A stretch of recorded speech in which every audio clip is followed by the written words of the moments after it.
Hello and welcome into the final edition of the Golden Eagle pregame show this semester. I'm Kevin Wells, and it's time to get you guys set for one of the biggest rivalries in college basketball between the Wisconsin Badgers and the Marquette Golden Eagles. I'd like to welcome in Andrew Goldstein, Chris Reisner, and Patrick Sullivan on today's show. Thanks for being here, guys, so early in the morning, getting us set for what's going to be a great game coming up at 11 a.m. Yeah, we're going to be traveling out to Madison pretty soon, right after this, actually. It's going to be awesome. So today we're going to get you set for the All-American battle between Ethan Happ and the Marquette post crew, discuss the freshmen on both sides, give you insightful predictions on who's going to win this matchup, go through all the injuries and based and whatnot. So Golden Eagle pregame show starts right now.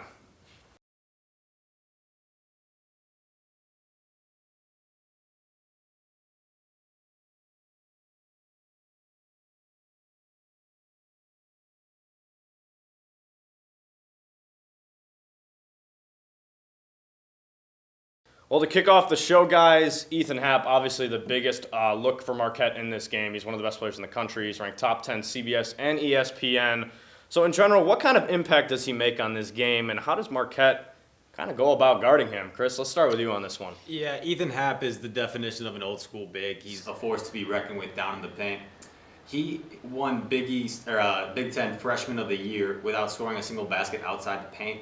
He has his way down low. It's going to be tough for Marquette to stop him. He leads this team in points, rebounds, assists, and blocks. So he does it on both ends. He's also all defensive team.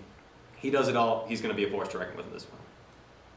I think it's going to be a little bit different than last year because last year you saw that, yes, the Badgers had Ethan Happ, but also Zach Showalter, Bronson Koenig, Nigel Hayes. They had the pieces around Ethan Happ.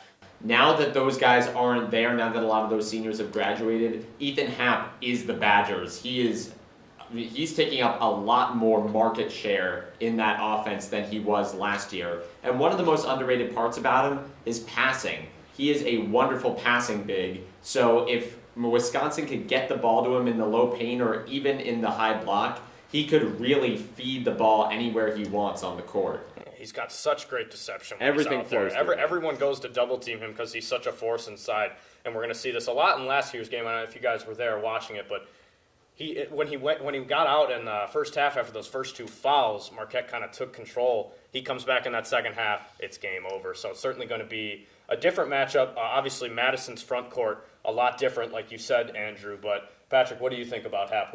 How do you think they're going to go about guarding him? I believe Happ, he does something that a lot of big men don't in this league, and he runs the floor well. And with the passing ability, like Andrew said, passing ability and running the floor well, that's deadly to a lot of teams. Yeah, he's already projected to go top 10 for most pre-ranking drafts from what I've seen. And Ethan Happ also, again, the game against Temple a few nights ago, 23 points, 6 boards, and 3 assists.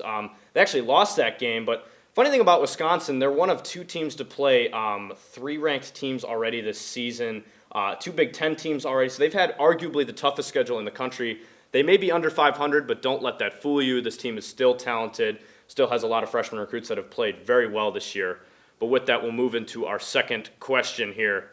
How does the combo of Matt Helt, Sam Hauser, and Theo John, who scored his first couple field goals in over a week against Vermont a few days ago, how did the combination of those 3 really go about guarding him, Patrick? I think they're going to have to limit their fouls. I mean, Theo John in particular, he fouls out almost every game. So they're just going to have to play straight up, play strong, and not go for the fake. Yeah, easier said than done to stop Ethan Happ down low, but you're going to have to try and deny him the ball. Sam Hauser, honestly, even though he's a little undersized, I think they can use his quickness to get around him, deny the entry pass to Ethan Happ. But at the same time, like I said, limiting the fouls. Ethan Happ is actually only a 62% free throw shooter. That's probably the one weakness in his game. Mm-hmm. So you don't want to foul. You don't want to get in foul trouble because that's going to create serious matchup problems. But worst case scenario, foul him, send him to the line. That's where he struggles. Well, Theo John is actually still averaging 12.9 personal fouls per 40 minutes. To put that stat in some context, the Big East leader last year was half that. I believe it was Kasum Yakwe. And when you're playing at Wisconsin, you're not going to get those 50-50 calls. The refs are going to be more inclined to give it to the home crowd. So John and Helt and Sam Hauser are going to have to be evangelical about not fouling Ethan Happ. Although what Marquette might want to try, and what Wojo didn't necessarily say if they would try or not, is doubling him, forcing him into the corner. whenever he dribbles the ball, just try and make him travel, make him bowl over someone. They did that against Yante Mayton of Georgia. I was just about to say, and Yeah, that we're leads right us, here, look at you that, and I. leads us right into our next question, because I was just about to say, the Is defense, that an assist? you could say so. So how many on the season for you? One now? Yeah, I'm Gotta pick it shooting up, you now. Goldie. You gotta pick it up, but that'll bring us into our last question regarding Yante Mayton, who's a top 25 player in the nation, was recognized by Jay Billis, put him on his starting team this year in college basketball, which is crazy to think about, being one of those 5 guys that Jay Billis recognizes. But Marquette did an unbelievable job on him, held him to under 20 points, under average on rebounds and points in that game. Partially, in fact, due to the double team. Theo John, foul trouble in this one again. Didn't really play a whole lot, but how does Marquette go from that scheme against Yante Mayton to Ethan Happ? Those guys are similar players. Yante Mayton a little bit better at shooting than, I'd say, Ethan Happ. But other than that, like, they're pretty similar players. So is the scheme the same? Yeah, well, you've got to have some sort of balance in the defense. I think Marquette overhelped a little bit going against Georgia, and they allowed that you could tell that it was a point of emphasis for Wojo. They weren't going to let Ayton beat them. They were going to make the other guys beat them. So you've got to find that healthy, that happy medium between not overhelping and not allowing other players to get the easy buckets. Yeah, he said happy medium. Sorry, I had to laugh. But anyway, did too. Goldstein, take it away.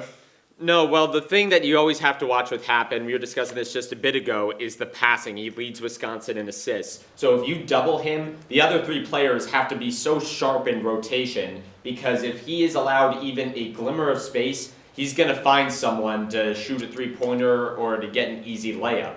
So everybody else on the court has to be as sharp as the 2 guys defending Happ. And as for the actual doubling players, they can't give Happ any bailout calls. We saw one possession against Georgia where Theo John was in on the double team against Yante Mayton, had him trapped against the sidelines. It was perfect.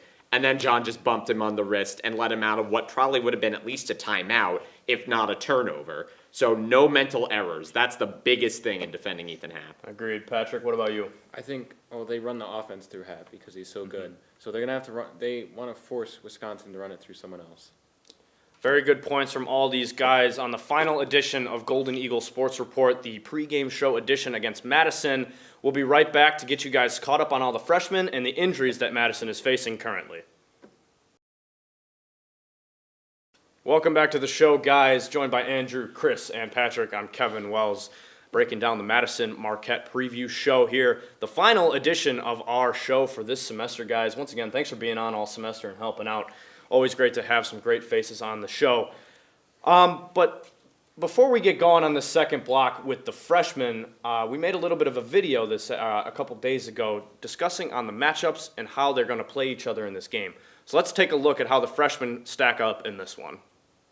Wisconsin, an Elite 8 team last season, comes in with 2 4-star recruits and a 3-star recruit.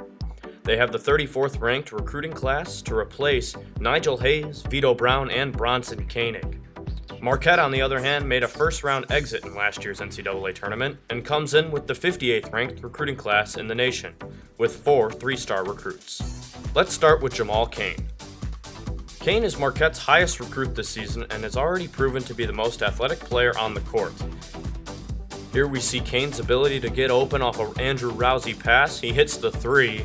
He can shoot the 3, and he's also a big factor in Marquette's ability to force 6.25 steals per game.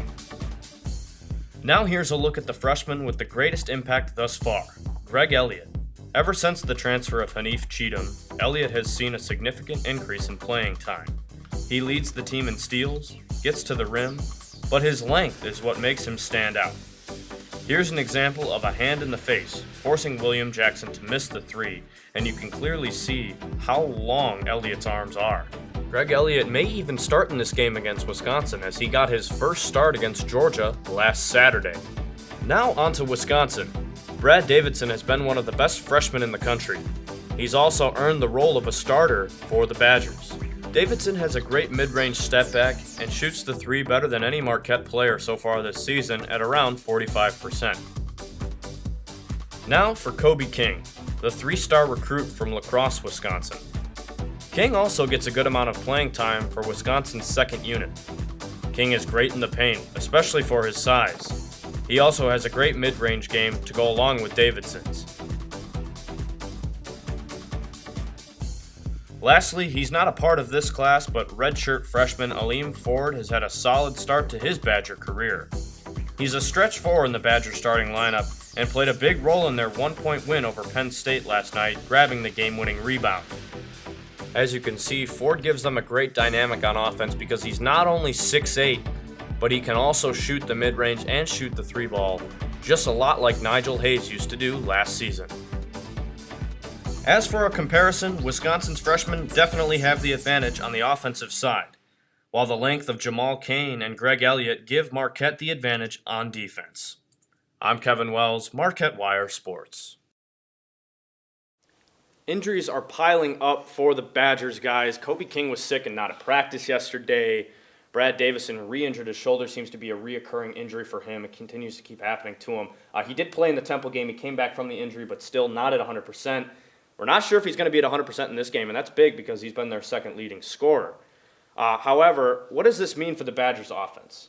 It's going to be a struggle for them. Kobe King, a dynamic 6'4" guard he had a wonderful career at La Crosse Central High School here in Wisconsin. And Brad Davidson's got to be their best three-point shooter. He shoots 44% on the year. And for a Wisconsin team going against a Marquette team where Marquette's strength is their guard play, it's going to be hard if they're missing these two key guards on their team to be able to counteract the guard play of guys like Marcus Howard and Andrew Rousey. So real concerns there, missing Kobe King and Brad Davidson. Patrick, what do you think? I wouldn't be surprised if these guys play tomorrow. I mean, it's a big-time matchup. Wouldn't you want to play in a big-time Absolutely. matchup? I have no doubt that these guys are going to Across play state. tomorrow. It's the question of whether or not they're going to be at 100%, which is the biggest thing because, like you said, he's their second leading scorer. Davison especially, he's been a starter for them all season long. If you're kind of going to go with a change in your lineup, you really don't want to do it against a game that you need to win in Marquette, not only for the rivalry respect, but because you've been struggling and losing close games. Andrew, what do you think? Yeah, well, to your point, you're 4-6. You don't have many quality non-conference games left on your schedule. So if you approach conference play at 4-7, 4-8, you're going to need to go on a tear through the Big Ten, which is always kind of a precarious situation. But as for the injuries or any potential absences, one guy we forgot to mention, Demetric Trice, was held out of practice. He's probably going to go. Coach Gard said that. But who knows whether he'll be at 100%.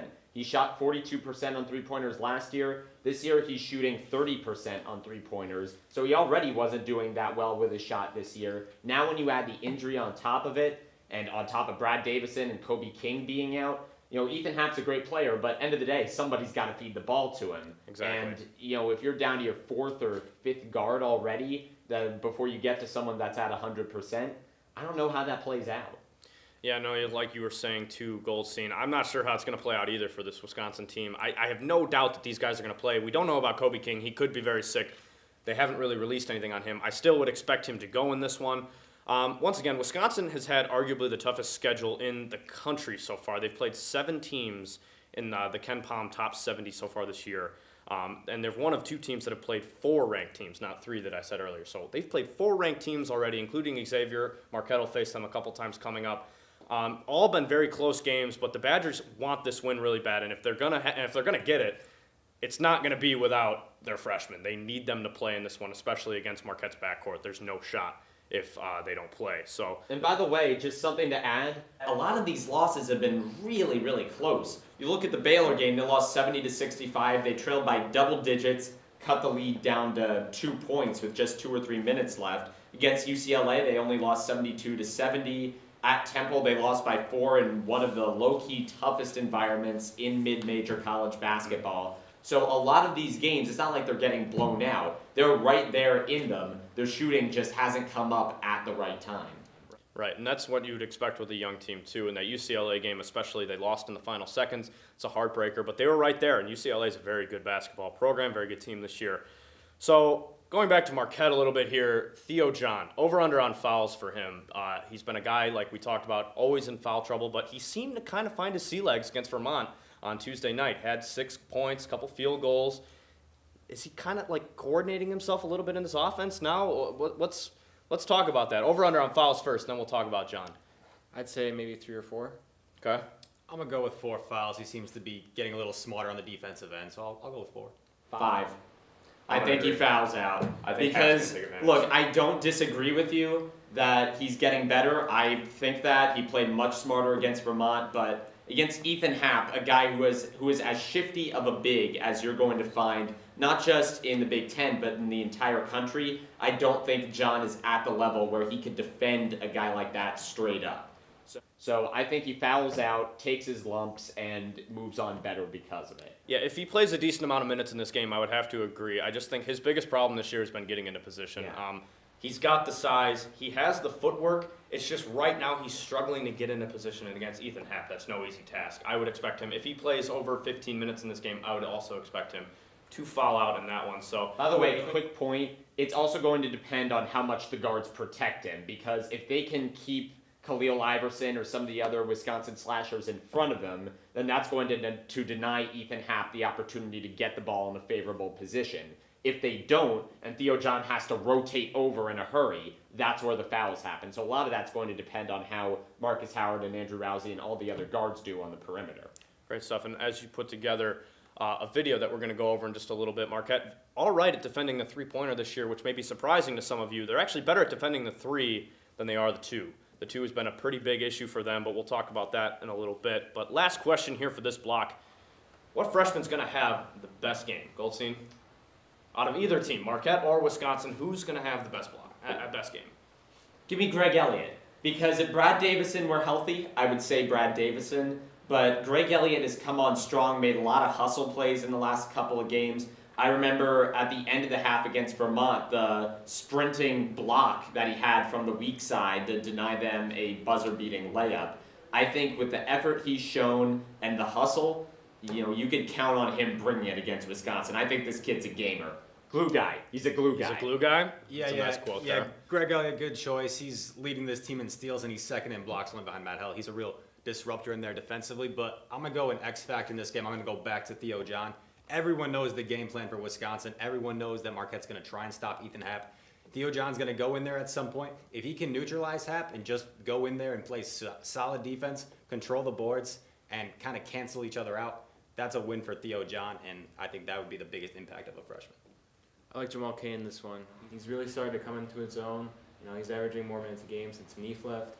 He's athletic, he's raw, he can shoot the ball well. I think he's a quiet assassin. I think he'll have a good game. Yeah, Jamal Kane has been pretty quiet, but don't let that fool you either. Jamal Kane has been low-key very special and very athletic on both sides of the ball. By the way, we should spare a word for Aleem Ford on Wisconsin, the redshirt freshman, 6th on the team in minutes. He's been getting a lot of run with the Badgers this year. Mm-hmm. He's probably going to have to step up and take on a bigger role with some of the injuries and illnesses that they have. So if the Badgers win this game, I think Aleem Ford is going to have to produce more than he has been. I think he's capable of it. Yeah, that's a great point. Aleem Ford also been one of their constant 5 starters this year.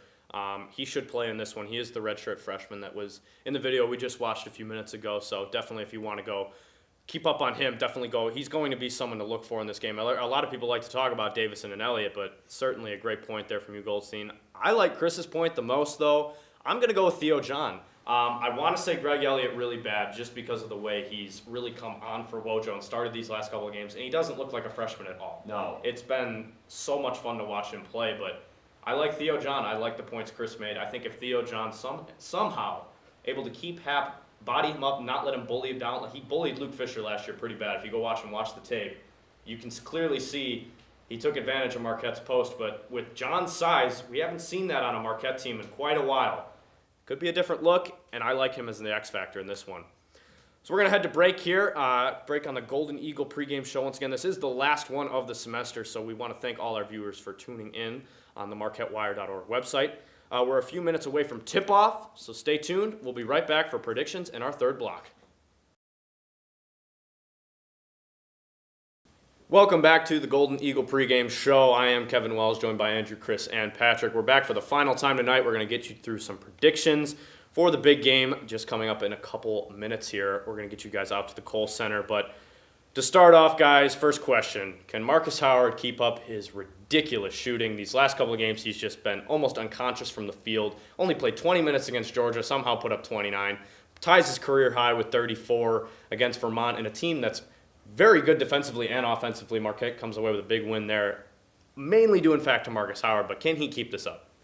Well, I think if he is going to have a bad game or a relapse, it's going to be because Khalil Iverson played the defensive game of his life. Because as I look down that Wisconsin backcourt, or even some of the wings that could shift into the backcourt, I think Iverson is the only guy that's 100% and able to keep up with Marcus Howard around screens and consistently up and down the floor.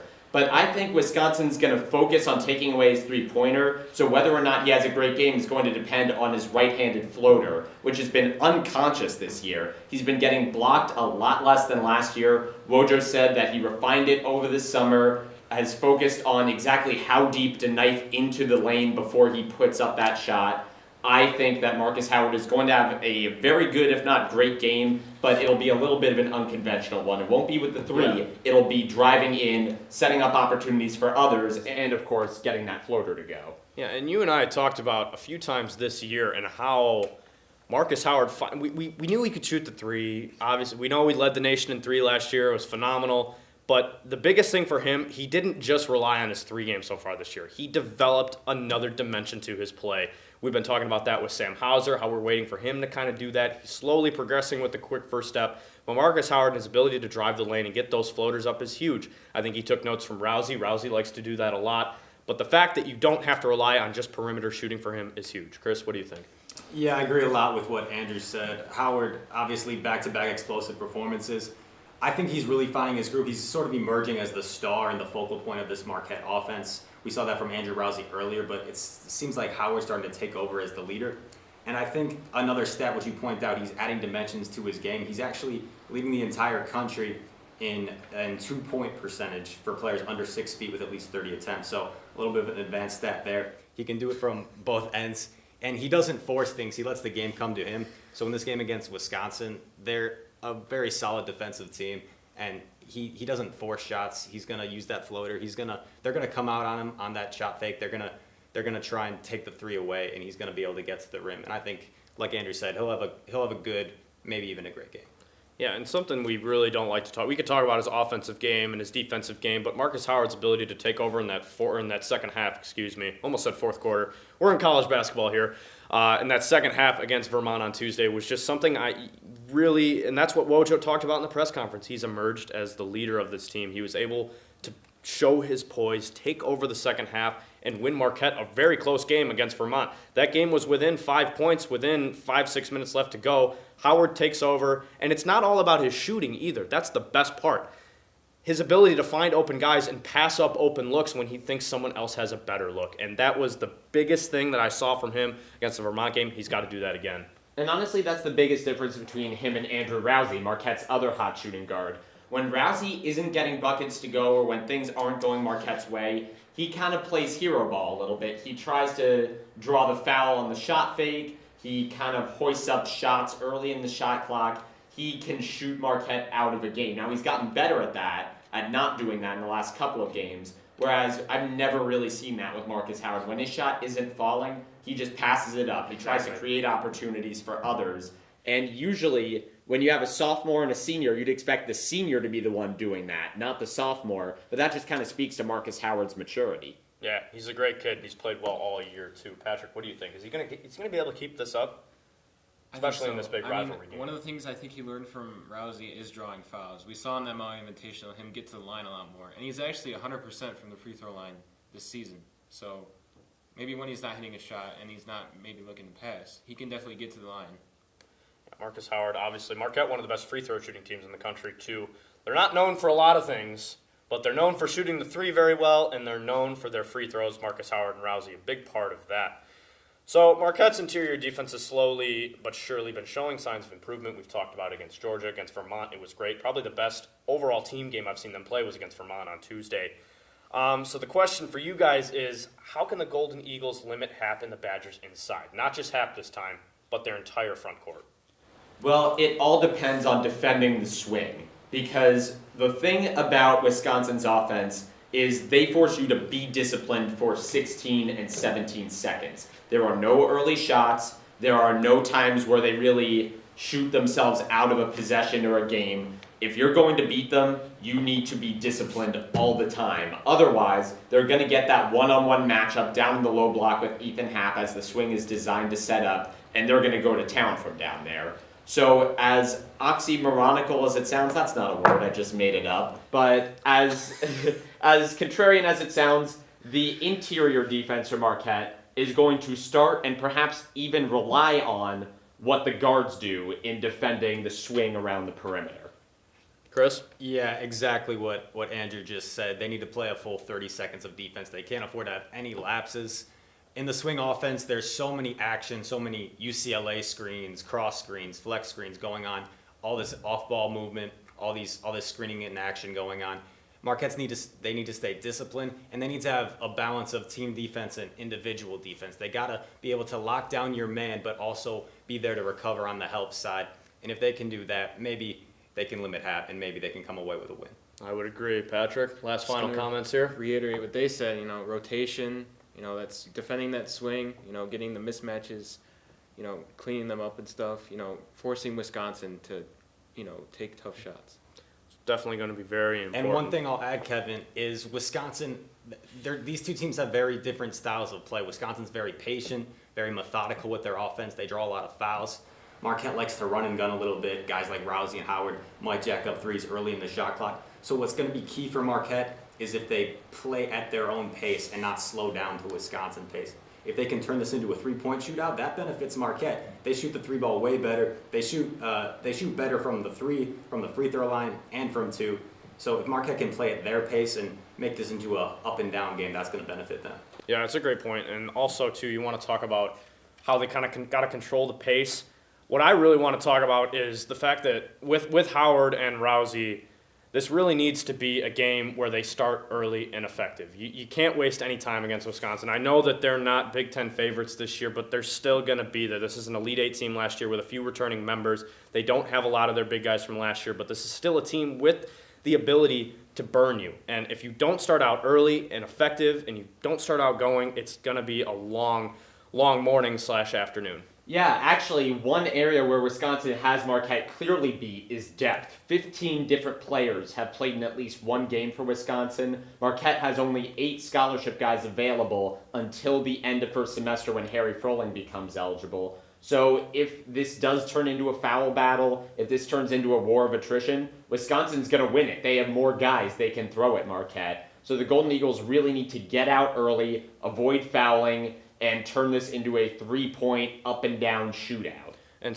that's something Wojciechowski's done a great job of doing. When you see guys getting into foul trouble, he's been doing a way better job this year than I've seen in his 4 years here of knowing when to put guys in, take them out when they have fouls, rotating Rousey in and with Howard, so they're on the court at the same time for a little bit. One of them sits out when they're fouling, the other one's in. He's done a great job of rotating them, and he has to continue to do that for another week and a half or so.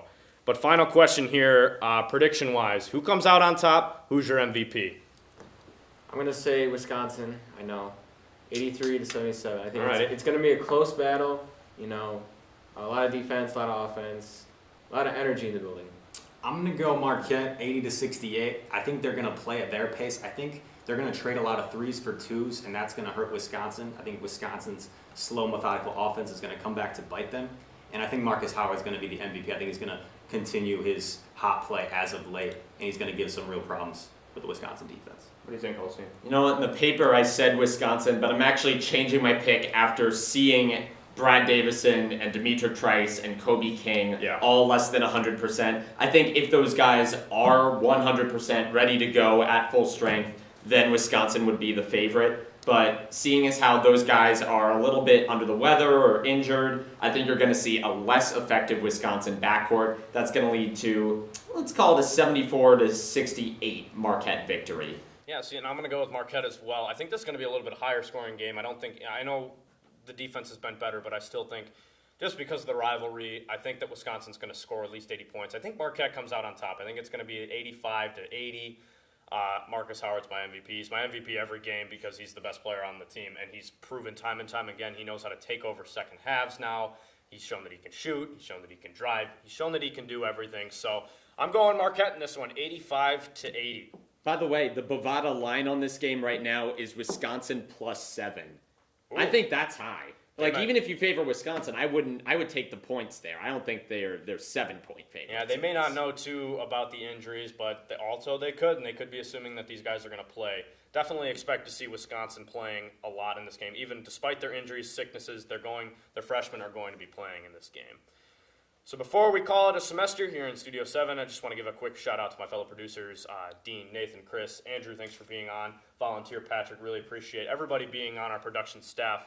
And before we come back here in a few weeks, we just want to send it over to one of our guys who wasn't able to be here today, Nathan DeSutter. He made a great package on whether or not you should root for Wisconsin football if you're at Marquette. It's a great package. We're going to check it out right now. So it's Marquette, Wisconsin week, and we're in the AMU trying to find out if students think it's okay to root for the Badgers in football. No. I don't like them. I think so. I think it is. Ooh. Yes, that is permitted. You gotta rep the state. Okay, well, my sister went to Madison, and I've been a Badger fan for a while, so I'm gonna go with yes. See, I'm just thinking of all my Wisconsin friends and what they would say because I'm not from there, so I don't really have a good opinion, but I would say yes. Oh, no way. I'm from Ohio, but I'm a Michigan fan, so I didn't like the Badgers at all growing up. Yeah, because we don't have a football team for them to be against.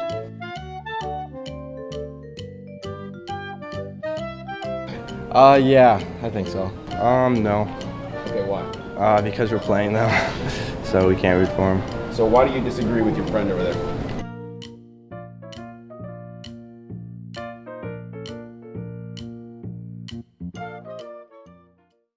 With all the anticipation leading into this game, our own Andrew Goldstein caught up with Wojciechowski, Sam Hauser, and a couple of the players and made a package on it. Let's get it to him right now.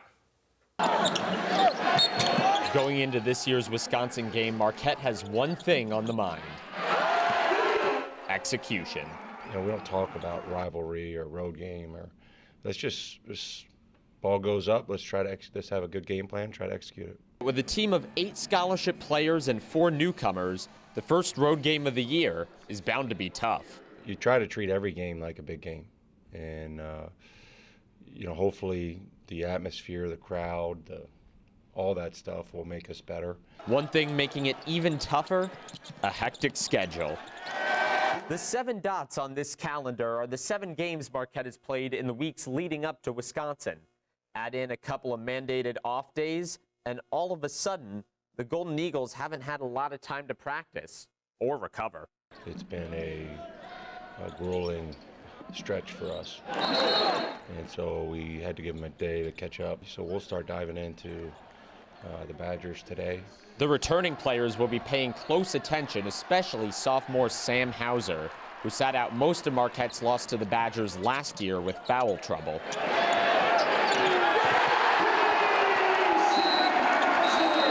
It's a big game, and you gotta love playing in big games. If you're at this level and you don't enjoy a game like this, you really shouldn't even be here. Wisconsin has struggled recently, losing 6 of their last 8 games, but Wojo says to expect a close one either way.